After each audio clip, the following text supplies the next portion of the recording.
đất khăn nai hai ta vui lu nắng xuân đất khăn nai hai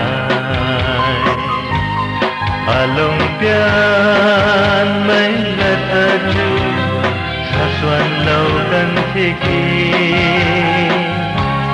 ai thô nắng gửi khăn nu lâu mấy khăn ta dịp cây dịp măng khăn thai măng cả gần cất thủy nay là na đam mê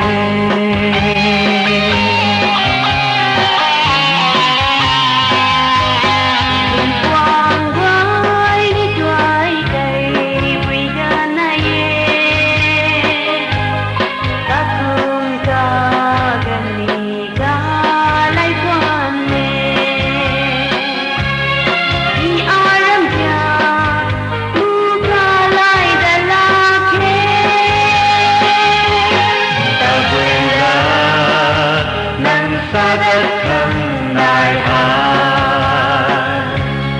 ta vui lu nắng xuân đất khăn nai hai along pian nay là ta chu ta xuân lâu gần đi kỳ ai cứ nhận đi ta không nu lâu mấy khăn ta cây dịp nắng khăn tay măng ca gần cất thủy nay là na đam mê